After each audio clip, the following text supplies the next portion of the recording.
Hello friends, welcome back to my channel Vidyarthi Vision. आज मैं आपके लिए लाई हूँ NIOS क्लास 12 का चैप्टर 12 जिसका नाम है भारतीय कला में फ्रेस्को एवं टेम्परा। फ्रेंड्स, सबसे पहले हम जान लेते हैं कि आखिर फ्रेस्को और टेम्परा क्या होता है। फ्रेस्को एक प्रकार की भित्ति चित्रकला होती है जिसमें गीली चूने की सतह पर रंगों को लगाया जाता है। एक प्रकार की भित्ति चित्रकला होती है जिसमें गीली चूने की सतह पर रंगों को लगाया जाता है। ठीक है, आइए टेम्परा देख लेते हैं कि आखिर टेम्परा क्या होता है। टेम्परा एक ऐसी चित्रकला तकनीक है जिसमें रंगों को अंडे की जर्दी या गोंद के साथ मिलाया जाता है। अंडों की जर्दी या गोंद के साथ मिलाया जाता है। ठीक है, ये था फ्रेस्को और टेम्परा के बारे में। हम आज इसमें इसी चित्रकला के बारे में फ्रेस्को चित्रकला, टेम्परा चित्रकला, इन सब के बारे में आज जानेंगे। आइए स्टार्ट करते हैं अपने चैप्टर को। पिछले अध्याय में हमने समकालीन कला और उनके कलाकारों के बारे में जाना था। इस पाठ में हम भारतीय कला में फ्रेस्को और टेम्परा माध्यम के बारे में जानेंगे। फ्रेंड्स, इससे पहले सबसे पहले जो पेंटिंग का हमारा चैप्टर था वो था हमारा प्राग्य ऐतिहासिक कला। ठीक है, इसमें थोड़ा प्राग्य ऐतिहासिक कला के बारे में बताया गया है कि प्राग्य ऐतिहासिक काल में मनुष्य प्रकृति के बहुत निर्भर था। उसके जीवन की संपूर्ण झांकी उस काल की कलाकृतियों में स्पष्ट दिखाई देती है। हमने प्राग्य ऐतिहासिक चित्रकला में देखा था, उसमें मुख्य विषय जैसे धनुष बाण लिए हुए हैं, एक दूसरे से युद्ध करते हुए दिखाया गया था, भयंकर पशुओं को शिकार करते हुए दिखाया गया था। फ्रेंड्स, अगर प्राग्य ऐतिहासिक चित्रकला के आप चैप्टर को देखेंगे तो मैंने उसमें आपको बहुत अच्छे से पढ़ाया था, कैसे धनुष को दिखाया गया था, एक दूसरे से युद्ध करते हुए दिखाया गया था, पशुओं को शिकार करते हुए दिखाया गया था, विजय उत्सव में ढोल और मृदंग बजाकर नृत्य करते हुए भी दिखाया गया था। ये सब हमारे प्राग्य ऐतिहासिक चित्रकलाओं में देखा गया था। इस तरह के अनेक चित्रकलाकारों ने कंदराओं की विशाल चट्टानों पर चित्रित किए हैं। अक्सर जो पहले के कलाकार हुआ करते थे वो ऐसे विषयों पे चित्र बनाया करते थे। आइए नेक्स्ट देखते हैं। प्राचीन कलाकृतियों में पशुओं को देवताओं के साथ दर्शाया गया है। यहाँ पर बताया गया है कि जो पहले के कलाकृति होते थे, पहले के पेंटिंग्स होते थे, उसमें पशुओं को देवताओं के साथ दिखाया जाता था। कुछ चित्रों में मानव ने पशुओं को के गुणों से प्रभावित होकर उसके पूजनीय तथा उच्च स्थान प्रदान किए हैं। यहाँ पर बताया गया है फ्रेंड्स, भारत में प्राग्य ऐतिहासिक शैलचित्र तब भारत सामने आए जब भारतीय पुरातात्विक सर्वेक्षण कौन थे? आर्चीबाल्ड कार्लाइन ने शैलचित्रों की खोज की थी। तब प्राग्य ऐतिहासिक शैलचित्र लोगों के सामने आए थे। भारतीय पुरातात्विक सर्वेक्षण कौन थे? आर्चीबाल्ड कार्लाइन थे, जो बहुत सारे शैलचित्र सामने लाने में इनका बहुत बड़ा योगदान है, जिनके बारे में उनका मानना था कि वह चित्र 1867 और 1868 में उत्तर प्रदेश के मिर्ज़ापुर जिले के सुहागी हाट में पाषाण युग के थे।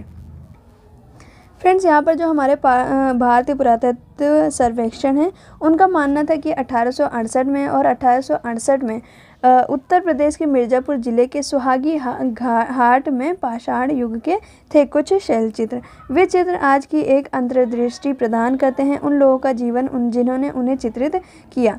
सन 1881 में जे कॉकबर्न को मिर्ज़ापुर क्षेत्र के केन नदी की घाटी में जीवाश्म गेंडे की हड्डियाँ मिली। किसकी हड्डियाँ मिली? जीवाश्म गेंडे की हड्डियाँ। और किसी मिली थी? 1881 में जे कॉकबर्न को मिर्ज़ापुर क्षेत्र में केन नदी है एक, जहाँ पर जीवाश्म गेंडे की हड्डियाँ मिली हैं। साथ ही रोप गांव के पास एक आश्रय स्थल में 3 लोगों द्वारा शिकार किए गए गेंडे की एक पेंटिंग भी मिली है। रोप गांव में मिला है। ठीक है, 3 लोग थे जो शिकार कर रहे थे, उन्हें एक गेंडे की पेंटिंग मिली है। सन 1924 में sir John Marshall, Rai Bahadur Dayal Sahni और मधोस रूप वत्स राखेलदास बनर्जी, डॉक्टर मैके ने सिंधु और रावी नदी के तट पर हजारों वर्ष पहले की सभ्यता की खोज की थी। इस खोज में विभिन्न बर्तन, मुद्रा, पात्र, मूर्तियाँ आदि वस्तुएं प्राप्त हुई हैं। मुद्राओं पर पशुओं की आकृति भी मिली है। आज उपलब्ध प्राचीन भारतीय गुफा चित्रों का अगला सेट जोगीमारा, बाघ, बादामी, सीतनवासल, अरमाम लाई और अजंता की भित्ति चित्रों का मुख्य विषय बुद्ध का जीवन, जातक कथाएं हैं। फ्रेंड्स, यहाँ पर बताया गया है कि जो अजंता के भित्ति चित्रों में उनका मुख्य विषय होता था बुद्ध का जीवन, जातक कथाएं, ब्राह्मणवादी, हिंदू धर्म, तो ये सब क्या थे, ये सब इनके प्रमुख विषय थे। और सीतनवाल में जैन विषयों से संबंधित है। सीतनवाल क्या है, वो जैन विषयों से संबंधित और चित्रित है। ठीक है फ्रेंड्स, आपने यहाँ पे देखा कि हमें एक चैप्टर से कितना कुछ जानने को मिलता है। यहाँ पर हमने देखा था कि प्रागैतिहासिक शैल चित्र तब प्रकाश में आए जब पुरातात्विक सर्वेक्षण आर्चीबाइल्ड कर्टलाइट ने शैल चित्रों की खोज की थी। और दूसरा हमने देखा कि 1881 में जे कॉकबर्न ने मिर्ज़ापुर कैन नदी में जीवाश्म गेंडे की बोन्स मिली थी, हड्डियाँ मिली थी। 3 लोगों द्वारा शिकार की गई जिसमें पेंटिंग मिली थी, कौन सी, रोप गांव के पास आश्रय स्थल में पेंटिंग मिली थी। उसके बाद हमने देखा कि 1924 में सिंधु सभ्यता की खोज में विभिन्न बर्तन मिले थे, मुद्राएं मिली थी, पात्र मिले थे। ठीक है, मुद्राएं आदि वस्तुएं प्राप्त हुई थी। मुद्राओं पर पशुओं की आकृति भी पाई जाती थी। तो ये थे थोड़े से इसके बारे में। आइए नेक्स्ट देखते हैं। यहाँ पे देखते हैं अजंता में 29 गुफाएं हैं, है ना। इन गुफाओं के चित्र भिन्न भिन्न कालों के हैं। इनमें ईसा से प्रायः 100 वर्ष पहले से लेकर ईसा बाद 7वीं सदी तक के चित्र हैं। अजंता में 29 गुफाएं हैं, भिन्न भिन्न कालों के हैं। 100 वर्ष से पहले से लेकर ईसा बाद 7वीं सदी तक के भी चित्र इनमें पाए गए हैं। इन गुफाओं में चित्र बौद्ध धर्म संबंधित है। बुद्ध के जीवन से प्रभावित होकर जातक कथाओं पर भी आधारित चित्र भित्तियों पर उतारे गए हैं। यानी कि बुद्ध के जीवन से प्रभावित होकर अजंता की गुफाओं में चित्र बहुत सारे बनाए गए हैं जातक कथाओं को लेकर। गुफाएं बौद्ध भिक्षुओं का निवास स्थान माना जाता है। इन चित्रों को बनाने का उद्देश्य ये है कि वहाँ ठहरने वाले लोग बुद्ध के जीवन की घटनाओं को देख समझकर उसे अपना आदर्श बना सकें। फ्रेंड्स, हमें यहाँ पर चित्र बनाने का मुख्य कारण बताया गया है कि इन चित्रों को बनाने का उद्देश्य था कि वहाँ ठहरने वाले जो लोग थे वो बुद्ध के जीवन से प्रभावित हो सके। यहाँ पे मैंने क्वेश्चन भी लिख रखा है कि इन चित्रों को बनाने का क्या उद्देश्य था, तो यही इसका उद्देश्य था। ठीक है, फिर आते हैं नेक्स्ट। फूल, पशु पक्षी, गंधर्व, विद्याधर, युगल देव, सभी नायक नायिकाएँ जीवंत दिखाई देते थे। अजंता के जो कलाकार थे वो ऐसे चित्र बनाते थे कि ये सारे चित्र बिल्कुल जीवंतता जैसे दिखाई देते थे, जीवित लगते थे। ठीक है, चित्रों में अद्भुत कोमलता है। अजंता का प्रत्येक चित्र अपने आप में महत्वपूर्ण है। फिर भी पद्म पहाड़ी बोधिसत्व, माता और राहुल, छदंत जातक, क्रू ब्राह्मण की कथा, जातक, गजराज की जल क्रीड़ा, पक्षियों का उल्लास, नंद का पलायन आदि अनेक चित्र संसार के सुंदरतम चित्रों में रखते हैं। यानी कि जो ये अजंता की जो चित्र हैं ये सबसे ज़्यादा सुंदर माने जाते हैं। आपको इनको लर्न करना होगा। ठीक है, अजंता की अपनी एक शैली है, संसार के अन्य सभी शैलियों से भिन्न है। अजंता की अपनी एक शैली है, संसार की सभी शैलियों से भिन्न है। अजंता में कितनी गुफाएं हैं? 29 गुफाएं हैं। जातक कथाओं पर आधारित है। ये ज़्यादातर बौद्ध भिक्षुओं बौद्ध धर्म से बहुत ज़्यादा प्रभावित थे। उन्हीं से रिलेटेड पेंटिंग्स बनाया करते थे। ठीक है, उसके बाद आते हैं इस प्रकार के अजंता शैली के समस्त चित्रों में कलाकार ने वस्त्रासन के कला 6 अंगों का पालन किया है। आइए नेक्स्ट देखते हैं। अजंता की चित्रकला आज भी अपनी विशेषताओं के कारण कला जगत में एक उज्जवल उदाहरण बनी हुई है। यानी कि अजंता की अपनी एक चित्रकला है, अपनी विशेषताओं के कारण ये आज भी फेमस है। ठीक है, अजंता के कलाकारों ने स्त्रियों को सुकोमल यानी कि बहुत ही सुंदर और कोमल लतिका के समान लचकदार भंगिमाओं में अंकित किया है। ये अजंता की पेंटिंग की विशेषताओं में से एक है। ठीक है, अजंता में गिने चुने प्राकृतिक खनिज रंगों का प्रयोग किया है, ये भी इसका एक विशेषता है। यह चित्रों में जिन रंगों का प्रयोग हुआ है उनमें सफ़ेद, लाल, भूरा, नीला, हरा तथा उनके विभिन्न हल्के एवं गहरे रंगों का प्रयोग हुआ है। फ्रेंड्स, यहाँ पर हम बता सकते हैं कि जो अजंता की पेंटिंग्स थी वो अपनी चित्रकलाओं में विशेषताओं के कारण इतनी ज़्यादा फेमस है कि लोग उसे बहुत ज़्यादा पसंद करते हैं। उसकी विशेषताओं में हम लिख सकते हैं कि जो स्त्रियाँ होती थी उनको सुकोमल लचकदार दिखाया गया है और प्राकृतिक खनिज रंगों का प्रयोग किया गया है। जिन रंगों का प्रयोग हुआ है उनमें सफ़ेद रंग है, लाल, भूरा, नीला, हरा, इन सब रंगों का प्रयोग किया गया है। हल्के एवं गहरे रंगों का भी प्रयोग किया गया है। स्थान हरे रंग टेरा बर्ड का प्रयोग किया गया है जो थोड़ा मेला होता है। अब यहाँ पे टेरा बर्ड एक रंग है जो हरा कलर का होता है, उसके बारे में बताया गया है कि जो थोड़ा मेला होता है। नीले रंग के लिए फारस से मंगाया हुआ पत्थर लेपिस लाजुली का प्रयोग विशेष रूप से किया जाता था। यानी कि जो नीले रंग का फारस से मंगवाया गया कौन सा पत्थर है, लेपिस लाजुली का प्रयोग किया जाता था। सफ़ेद रंग को खड़िया या चूने से बनाया जाता था, खड़िया या चूने से बनाया जाता था सफ़ेद रंग को। लाल और भूरा रंग लौह से प्राप्त होता था। पीले रंग के लिए पीले गेरू, गहरे लाल के लिए चुकंदर का प्रयोग किया जाता था। सुनहरे पीले रंग के लिए प्राकृतिक रूप से संखिया से उपलब्ध पीले रंग का प्रयोग किया जाता था। रंगों को चावल के मांड के साथ तरल जल में घोला जाता था। चावल के मांड के साथ तरल जल में घोला जाता था। फ्रेंड्स, अगर अजंता की विशेषताओं के बारे में पूछे तो आप इन सब को लिख सकते हैं। आइए हम इसके पेंटिंग्स को देखते हैं। ये है उद्देश्य, हम इसको स्किप करते हैं। ठीक है, ये हमारी पहली पेंटिंग भित्ति चित्रण, फ्रेस्को पेंटिंग, हम इसके बारे में पढ़ेंगे। Fresco painting. फ्रेंड्स, यहाँ पर हम फ्रेस्को पेंटिंग के बारे में पढ़ेंगे। फ्रेस्को पेंटिंग को ही भित्ति चित्रण कहा जाता है। ठीक है, अब फ्रेस्को तकनीक के बारे में जानेंगे। इसकी बेसिक इन्फॉर्मेशन देख लेते हैं। दीवार पर की जाने वाली चित्रकारी भित्ति चित्रण कहलाती है। फ्रेंड्स, मैंने आपको चैप्टर स्टार्ट होने से पहले ही बता दिया था कि फ्रेस्को पेंटिंग क्या होती है। यहाँ पर भी उसकी डेफिनेशन दिया गया है कि दीवार पर की जाने वाली चित्रकारी भित्ति चित्रण कहलाती है। भित्ति चित्रण क्या कहलाती है, क्या कहते हैं, दीवार पर की जाने वाली चित्रकारी भित्ति चित्रण कहलाती है। इस पद्धति में गीले चूने के प्लास्टर पर केवल पानी या चूना युक्त पानी रंगों में मिलकर चित्रण किया जाता है। फ्रेंड्स, यहाँ पर बताया गया है कि जो गीले चूने के प्लास्टर पर केवल पानी या फिर चूना पानी में रंगों को मिलाकर चित्रण किया जाता है। गीले प्लास्टर से धीरे धीरे नमी उड़ जाती है। जो गीला प्लास्टर होता है उससे धीरे धीरे नमी उड़ जाती है और चूना हवा से रासायनिक क्रिया करके चित्र की सतह पर कैल्शियम कार्बोनेट की पतली चमकदार झिल्ली बना देता है। फ्रेंड्स, आपने साइंस में पढ़ा होगा पीओपी के बारे में, तो यहाँ पर वही बताया गया है कि कैल्शियम कार्बोनेट की पतली चमकदार झिल्ली बना देते हैं जिसमें उसमें चमक आ जाती है और वह सूख जाता है। ठीक है, जिससे रंग स्थायी हो जाते हैं।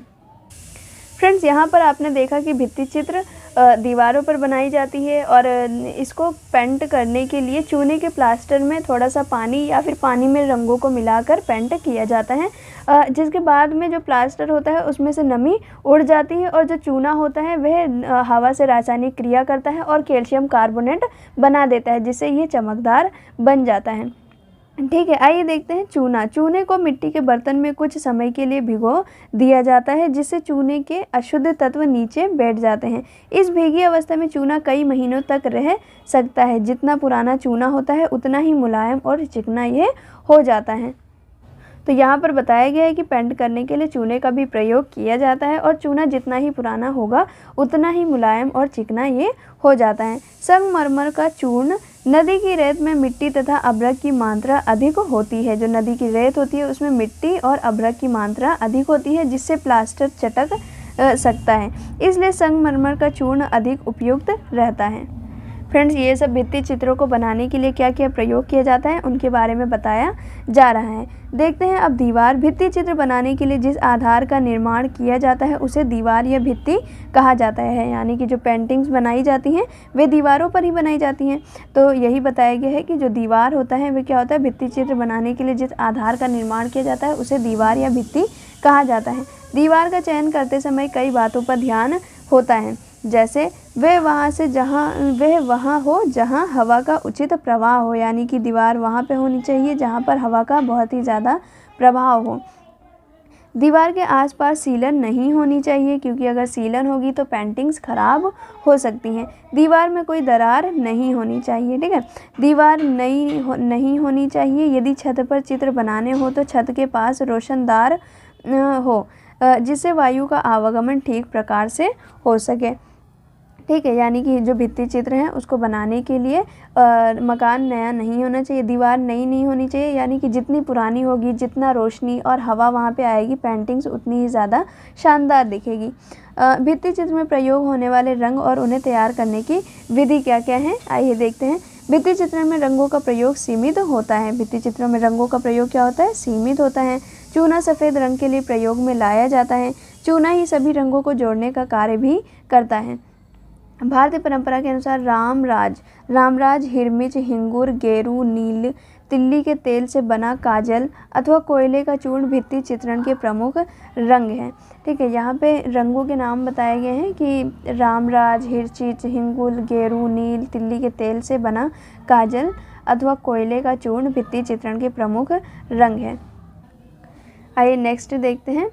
रंगों को पत्थर पर घिसकर, छानकर, निथार कर गीली अवस्था में रखा जाता है।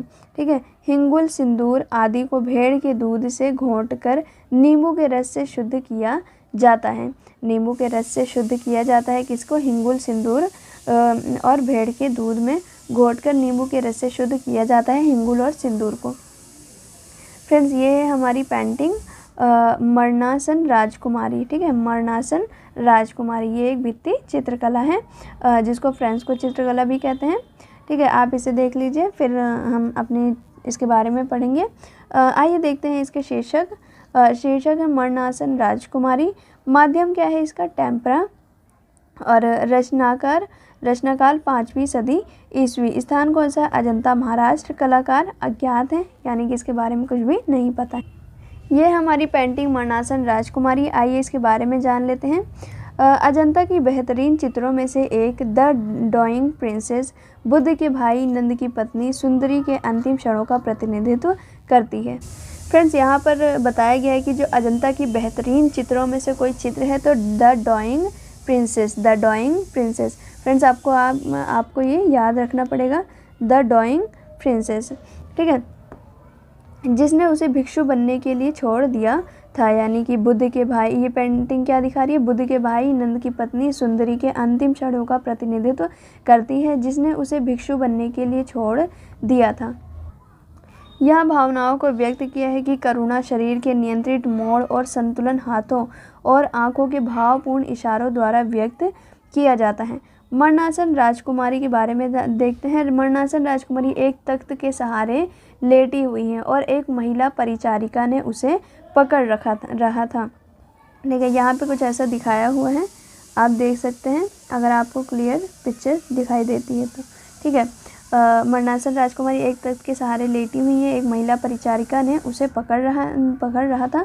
राजकुमारी का झुका हुआ सिर, उसकी झुकी हुई आंखें, झुके हुए अंग और उदास तनावग्रस्त परिचारिकाएं सभी आसन मृत्यु की ओर संकेत करते हैं।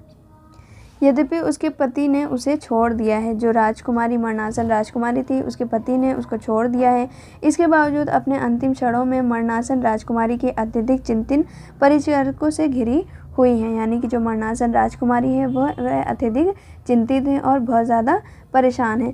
पीछे खड़ी एक दासी अपनी छाती पर हाथ रखे हैं और दूसरे हाथ से पंखा झल रही हैं, यानी कि पंखा चला रही हैं। साथ के अन्य प्रकोष्ठ में 2 परिचारिका खड़ी हैं, जिनमें से एक पारसी टोपी पहने हुए हैं, दूसरी युवती के बाल निग्रो जैसे हैं जो शायद कुछ मांग रही हैं। एक परिचारिका इस महिला की नाड़ी देख रही है, उसके चेहरे पर मृत्यु के आतंक की एक विषादमय छाया है। नायिका की आंखों से मृत्यु की व्यथा स्पष्ट झलक रही है, यानी कि यहाँ पे मरणासन राजकुमारी के बारे में बताया गया है कि किस तरह से वे इतनी बेचैन, परेशान और अकेली हैं। ठीक है, जो एक तख्त के सहारे लेटी हुई हैं और राजकुमारी का सर झुका हुआ है, झुकी हुई आंखें हैं, झुकी हुई अंग हैं, उदास है, तनावग्रस्त हैं। ठीक है, तो इन सब के बारे में बताया गया है कि मरणासन राजकुमारी अत्यधिक चिंतित दिखाई देती हैं। यहाँ पर मरणासन राजकुमारी के बारे में बताया गया है और उनके साथ साथ कौन कौन है उसके बारे में भी बताया गया है। जैसे पीछे खड़ी एक दासी हैं, ठीक है, दूसरे हाथ से जो दूसरी दासी हैं वो पंखा चला रही हैं और 2 परिचारिकाएँ खड़ी हैं, जिनमें से एक पारसी टोपी पहने हुए हैं, दूसरी युवती के बाल निग्रो जैसे हैं। तो ये सब कुछ बताया गया है इस पेंटिंग्स के बारे में। फ्रेंड्स ये थी मरणासन राजकुमारी की पिक्चर। आइए अब इसके पाठगत प्रश्न को सॉल्व करते हैं। क्वेश्चन 1 है, मरणासन राजकुमारी का चित्र कौन सी गुफा में है? तो फोर्थ है इसका आंसर, गुफा संख्या 16 में मरणासन राजकुमारी की पिक्चर है। सेकंड है, मरणासन राजकुमारी का माध्यम क्या है? तो इसका माध्यम है टेम्परा। ठीक है, आइए सेकंड पिक्चर को देखते हैं हम, राजकुमार और राजकुमारी, ये हमारी सेकंड पेंटिंग है। आइए अब टेम्परा माध्यम के एक भित्ति चित्र को समझते हैं। इसकी बेसिक इन्फॉर्मेशन देखते हैं। ये भित्ति चित्र धर्मा रामकुमार वेसन तारा की कहानी को दर्शाने वाली कई भित्ति चित्रों में एक है। इस पैनल में विश्वनाथ एक महल के मंडप में अपनी व्याकुल पत्नी को सांत्वना देते नजर आ रहा है। पास ही एक रानी अपनी अनुचरों के साथ अचूक गरिमा की मुद्रा में खड़ी हैं और उनके ऊपर की खिड़की दो महिलाओं को ध्यानमग्न मुद्रा में दिखाती हैं। वास्तुशिल्प विवरण द्वितीय आकृतियों के चेहरे के भाव प्रेम के एक विलक्षण सुंदर चित्र बनाते हैं। चेहरे की विशेषताओं का अच्छा संतुलन, तीखी नज़र और हाथ के इशारे, समृद्ध आभूषण और शानदार कपड़ों की सजावट अजंता स्कूल की विशेषता है। फ्रेंड्स यहाँ पर हमें एक चित्र है, धर्मा राजकुमार वेसन तारा की कहानी को दर्शाता है। इसमें विश्वनाथ एक महल के मंडप में अपनी व्याकुल पत्नी को सांत्वना देते नजर आ रहे हैं। एक रानी है जो गरिमा की मुद्रा में खड़ी हैं, उनके ऊपर की खिड़कियां दो महिलाओं को ध्यान मग्न मुद्रा में दिखाया गया है। वास्तुशिल्प विवरण द्वितीय आकृतियों के चेहरे के भाव हैं। ठीक है, प्रेम के लक्षण को भी सुंदर चित्र बनाते हुए दिखाया गया है। फ्रेंड्स ये जो भित्ति चित्र है वह 17वीं गुफा में है। राजकुमार वेसन तारा के जीवन का महत्वपूर्ण दृश्य इसमें दिखाया गया है। शुद्ध सफ़ेद हाथी देने के कारण उन्हें राज्य से निष्कासित कर दिया गया है। हमें उन सब के बारे में इसमें बताया गया है। आइए इसके शीर्षक देख लेते हैं राजकुमार और राजकुमारी के। इसका शीर्षक है राजकुमार और राजकुमारी। माध्यम है मिट्टी के प्लास्टर पर प्राकृतिक रंग टेम्परा के द्वारा बनाया गया है। रचनाकार हैं 6ठी शताब्दी ईस्वी है। स्थान क्या है? अजंता गुफा संख्या 17 महाराष्ट्र। ठीक है, मैंने यह भी बताया था कि गुफा संख्या कौन सा है, 17 है और महाराष्ट्र में है। कलाकार कौन है? ये अज्ञात है। ठीक है, आइए इनकी पिक्चर को देखते हैं। ये है फ्रेंड्स, आप ये पिक्चर देख सकते हैं, हम इसी के बारे में अभी पढ़ेंगे। ठीक है, आइए देख लेते हैं इसका सामान्य परिचय। 17वीं गुफा में एक भित्ति चित्र है। 17वीं गुफा में एक भित्ति चित्र है जिसमें राजकुमार वेसन तारा के जीवन का एक महत्वपूर्ण दृश्य दिखाया गया है। पत्नी से वह कह रहे हैं कि शुभ सफ़ेद हाथी देने के कारण उन्हें राज्य से निष्कासित कर दिया गया। फ्रेंड्स मैंने अभी आपको बताया था कि ये पेंटिंग किसके ऊपर है, कि वह जो राजकुमार है वे अपनी पत्नी से कह रहे हैं कि शुद्ध सफ़ेद हाथी देने के कारण उन्हें राज्य से निष्कासित कर दिया गया है। पिछले जीवन में बुद्ध के एक उदार राजकुमार वेसन तारा थे जिनका विवाह माद्री नामक एक सुंदर राजकुमारी से हुआ था। माद्री नामक सुंदर राजकुमारी से हुआ था।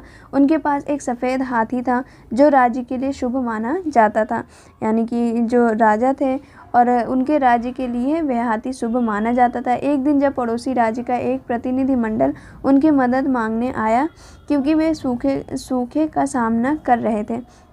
ठीक है, वे सूखे का सामना कर रहे थे तो वेसन तारा ने उन्हें सफ़ेद हाथी दिया ताकि इससे उनके राज्य में बारिश हो सके। यानी कि वहाँ पर जो मदद मांगने आया था उनके राज्य में सूखा पड़ चुका था, बारिश नहीं हो रही थी, तो जिसके कारण उन्होंने उसे हाथी दे दिया था। इससे विश्वनाथ के राज्य के लोग क्रोधित हो गए, जिन्होंने उनके पिता से राजकुमार को राज्य से बाहर निकालने के लिए कहा। अब वहाँ की जो जनता थी वह क्रोधित हो गई, जिससे राजकुमार को राज्य से निष्कासित करने का ऐलान कर दिया गया। ठीक है, तो इस चित्र में उन्हीं सब चीज़ों के बारे में बताया गया है। आइए इसके पाठगत प्रश्न को हम सॉल्व करते हैं। क्वेश्चन 1 है इसका, अजंता की चित्र किन कथाओं पर आधारित है? तो अजंता की जो चित्र हैं वे जातक कथाओं पर आधारित हैं। सेकंड है, राजकुमार के वेसन तारा को उनके राज्य से क्यों निकाला गया था? फ्रेंड्स ये बहुत ईजी है।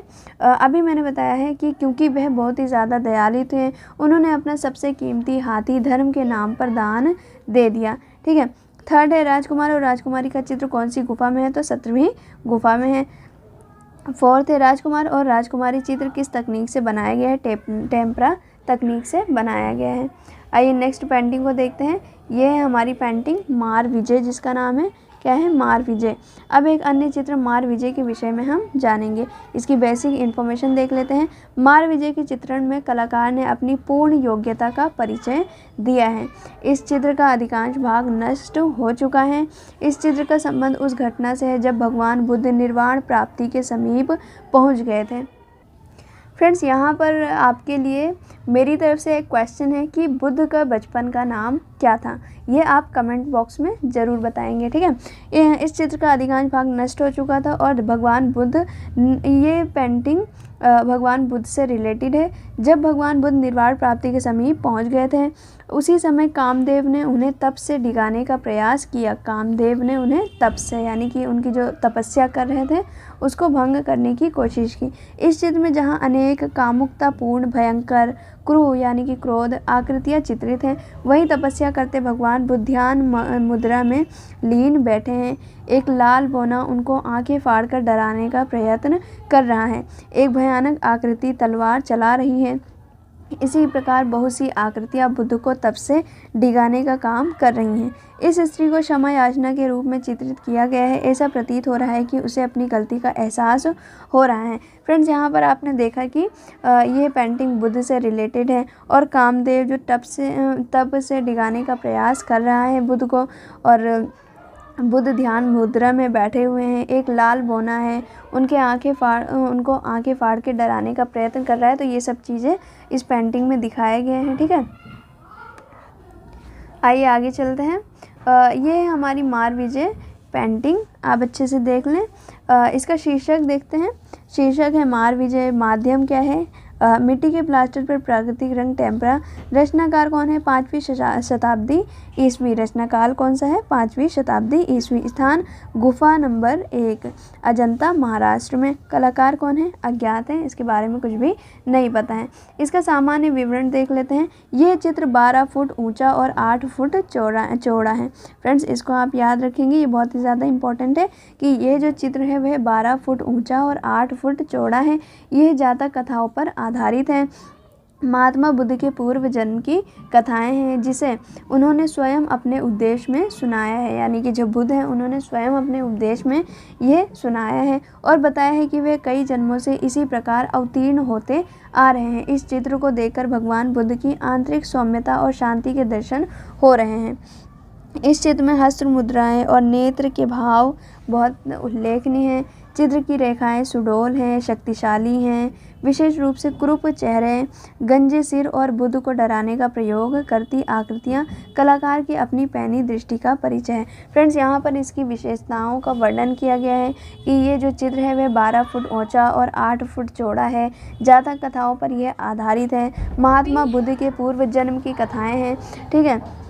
और यह जो महात्मा बुद्ध ने स्वयं अपने उपदेशों में ये बताया है। और ये जो चित्र हैं इनकी रेखाएं सुडौल हैं, शक्तिशाली हैं। चेहरे भी बहुत अच्छे से दिखाया गया है। गंजे सिर और बुद्ध को डराने का प्रयास किया जा रहा है। तो मार विजय में यही सब दिखाया गया है। आइए इसके पाठगत प्रश्न को सॉल्व करते हैं।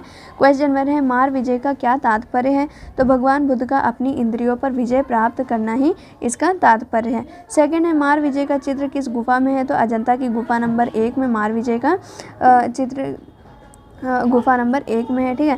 क्वेश्चन थर्ड है, मार विजय के चित्र में भगवान बुद्ध किस मुद्रा में है। भगवान बुद्ध तपस्या करते ध्यान मुद्रा में लीन बैठे हुए हैं, ठीक है। भगवान बुद्ध तपस्या करते ध्यान मुद्रा में लीन बैठे हुए हैं। फ्रेंड्स, ये था मार विजय पेंटिंग के बारे में। आइए अपनी नेक्स्ट पेंटिंग देखते हैं जिसका नाम है बेलों की लड़ाई। 14.4 है बेलों की लड़ाई।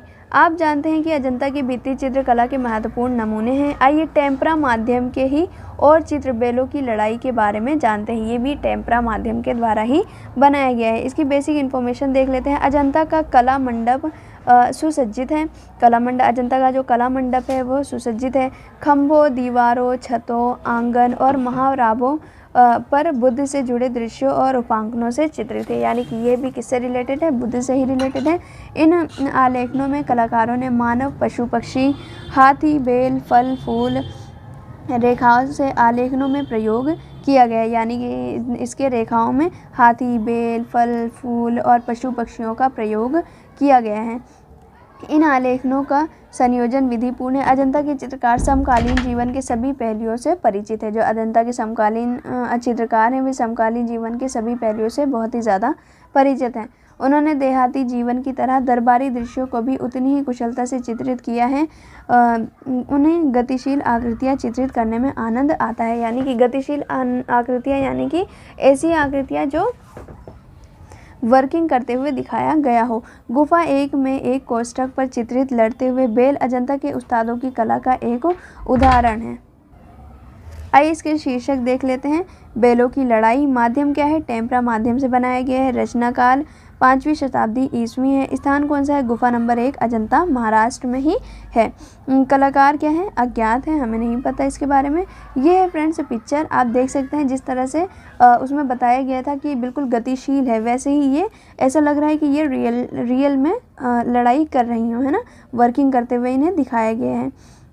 कितने अच्छे से पिक्चर्स को बनाए गए हैं, है ना। और साइड में आप देख सकते हैं यहाँ पे फूलों का प्रयोग किया गया है ना। यहाँ पे कुछ पक्षियों का टाइप का नज़र आ रहे हैं।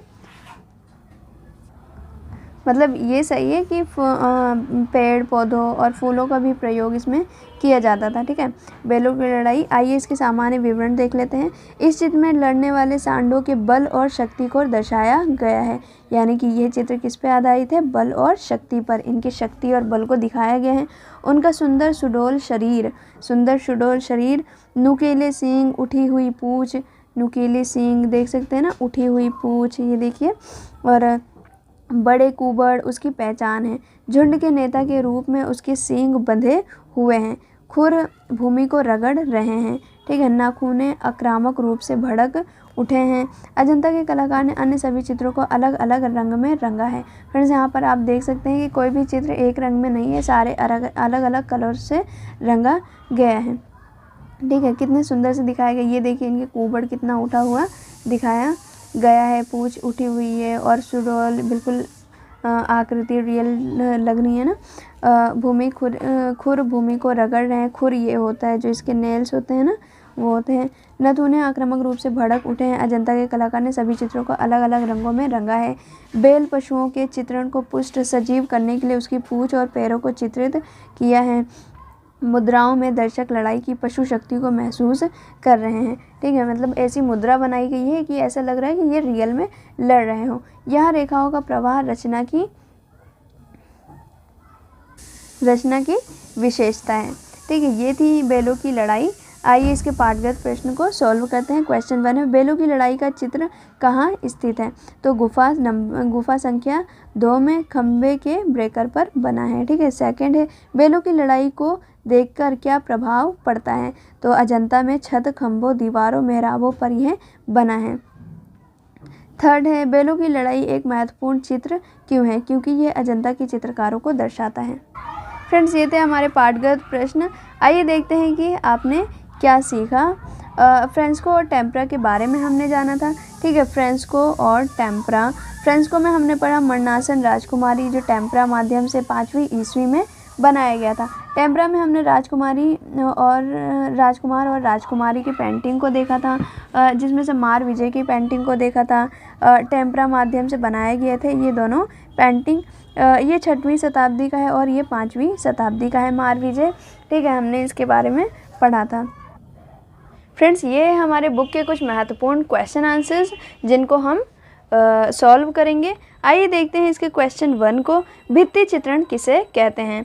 फ्रेंड्स इस चैप्टर को पढ़ते पढ़ते हम भित्ति चित्रण के बारे में बहुत बार रिवाइज कर चुके हैं, तो हमें यहाँ पे भित्ति चित्रण के बारे में बताना है कि भित्ति चित्रण किसे कहते हैं। दीवार पर बनाए गए चित्रों को भित्ति चित्रण कहा जाता है। ये सीधे दीवारों, गुफाओं, मंदिरों, महलों और भवनों पर किया जाता है, तो हम ये लिख सकते हैं। सेकेंड है, मरनासन राजकुमारी पर एक लेख लिखिए। फ्रेंड्स हम ये इस पिक्चर को देख चुके हैं, अब हमें यहाँ पे इसके बारे में बताना है। मरनासन राजकुमारी पर लेख लिखना है। तो जो मरनासन राजकुमारी एक भावनात्मक और मार्मिक कथा है जो एक ऐसी राजकुमारी की कहानी प्रस्तुत करती है जो अपने अंतिम क्षणों में जीवन और मृत्यु के बीच संघर्ष कर रही हैं। यह कथा प्रेम, त्याग और नियतियों को गहरे पहलुओं को उजागर करती है। तो हम ऐसे सब कुछ बनाकर इसमें लिख सकते हैं। मरणासन राजकुमारी केवल एक कहानी नहीं है बल्कि मानवीय संवेदनाओं और जीवन के गहरे सत्य को दर्शाने वाली एक मार्मिक कथा है। ये हमें सिखाती है कि प्रेम और कर्तव्य ही वह धरोहर है जो मृत्यु के बाद भी जीवित रहती है। तो हम ऐसे ऐसे इन सब में लिख सकते हैं। फ्रेंड, क्वेश्चन के आंसर्स के लिखने के लिए ज़रूरी नहीं है कि हम बुक की लैंग्वेज लिखें, बल्कि अच्छे से अच्छा अगर आंसर हम लिख सकते हैं तो वह अपने लैंग्वेज में लिख सकते हैं। इसलिए आप ज़्यादा से ज़्यादा ट्राई किया करें कि रट्टा कम लगाएं और ज़्यादा से ज़्यादा समझकर उस क्वेश्चंस को अटेम्प्ट किया करें। ठीक है, अब क्वेश्चन 3 हम देखते हैं। गुफा नंबर 1 में खंभे पर बने बेलों की लड़ाई के चित्र की व्याख्या कीजिए। यहाँ पर हमें बेलों की लड़ाई के बारे में बताना है। फ्रेंड्स, इस क्वेश्चन में हम बता सकते हैं कि अजंता की गुफाएं अपनी अद्भुत भित्ति चित्रकला और वास्तुकला के लिए प्रसिद्ध हैं। इनमें गुफा संख्या 1 विशेष रूप से महत्वपूर्ण है क्योंकि इनमें बुद्ध के जीवन से जुड़ी कई उत्कृष्ट चित्रकलाएं उकेरी गई हैं मतलब बनाई गई हैं। अब इसके बाद हम इसमें लिख सकते हैं कि खंभों पर बेलों की लड़ाई का दृश्य दिखाया गया है, जिसमें विभिन्न प्रकार की बेलें एक दूसरे से उलझती और बढ़ती हुई प्रतीत होती दिखाई देती हैं। यह चित्र जीवन के संघर्ष, प्रतिस्पर्धा, सह अस्तित्व का प्रतीक माना जाता है। इन सब चीज़ों के बारे में हम लिख सकते हैं, जैसे बेलों की जटिल नक्काशी यह दर्शाती है कि प्राचीन भारतीय कलाकार प्रकृति को गहराई से समझते थे और उसे अपनी कला में जीवंत रूप से प्रस्तुत करते थे। जीवंत रूप से ऐसा लगता है कि वो दोनों बेलें वर्किंग कर रही हों, लड़ाई कर रही हों रियल में, है ना। तो हमें इन सब चीज़ों के बारे में लिखना है। ये चित्र बौद्ध दर्शन की अवधारणाओं को भी दर्शाता है, जिसमें जीवन की अस्थिरता और परिवर्तनशीलता पर बल दिया गया है। गुफा संख्या 1 के खंभे पर बनी बेलों की लड़ाई केवल एक सजावटी चित्र नहीं है, बल्कि यह जीवन के संघर्ष और प्रकृति की शक्ति का प्रतीक है। ये भारतीय कला को दर्शाने वाला एक महत्वपूर्ण उदाहरण है। ठीक है, इन सब चीज़ों के बारे में हम लिख सकते हैं। आइए क्वेश्चन 4 देखते हैं हम। भारत की चित्रकला में प्रथम शताब्दी से 7वीं शताब्दी तक गुफा चित्रों के उदाहरण कहाँ कहाँ उपलब्ध हैं, उल्लेख कीजिए। फ्रेंड्स, यहाँ पर हम बता सकते हैं भारत में प्रथम शताब्दी से 7वीं शताब्दी तक की चित्रकला का प्रमुख रूप गुफा चित्रण है, यानी कि गुफाओं में चित्र बनाए गए हैं। इन गुफाओं में भित्ति चित्रों के उदाहरण मिलते हैं जो बौद्ध और जैन हिंदू धर्मों से संबंधित हैं। यह चित्र प्राचीन भारतीय कला, संस्कृति और समाज के महत्वपूर्ण प्रमाण हैं। ठीक है, तो हमें इसमें यही बताना था। इसमें हम और बता सकते हैं कि इन गुफाओं में बनी चित्रकला प्राचीन भारत की धार्मिक, सांस्कृतिक और कलात्मक महानता को दर्शाती है।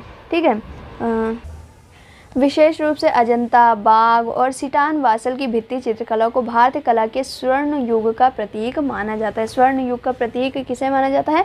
अजंता, बाघ और सिटान वासल की जो चित्रकलाएं हैं उनको। ठीक है, नेक्स्ट देखते हैं हम क्वेश्चन 5। अजंता में बने मार विजय नामक चित्र का विवरण लिखिए। तो हमें मार विजय जो पेंटिंग थी उसके बारे में बताना है कि मार विजय बुद्ध के जीवन की एक प्रमुख घटना को दर्शाता है जब उन्होंने मार को पराजित कर ज्ञान प्राप्त किया था।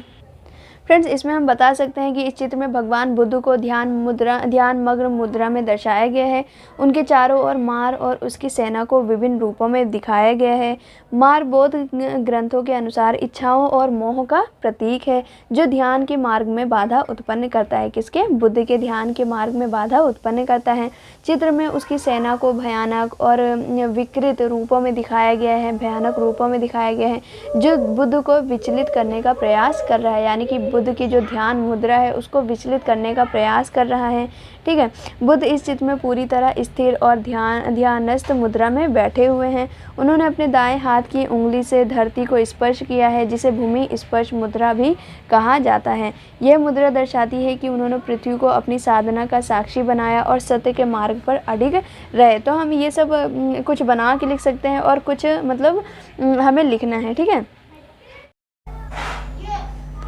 फ्रेंड्स, क्वेश्चन 6 आप खुद से कर सकते हैं। अजंता में बने राजकुमार और राजकुमारी नामक चित्र का वर्णन करना है।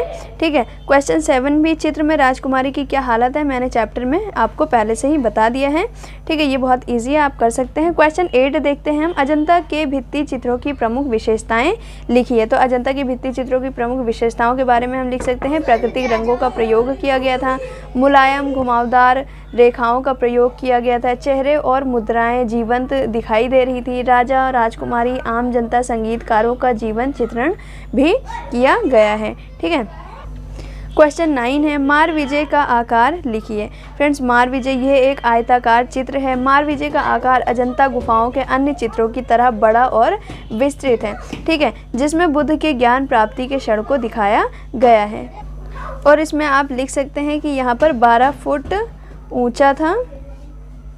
मारविजय की जो पेंटिंग थी वो 12 फुट ऊंचा था और 8 फुट चौड़ा था, ठीक है। क्वेश्चन 10 देखते हैं, मारविजय में बोना क्या करने का प्रयास कर रहा है? तो मारविजय में बुद्ध की साधना को भंग करने का प्रयास कर रहा है बोना, बुद्ध की सिंहासन पर अधिकार दिखाने की कोशिश कर रहा है। ये सब हमें लिखना था।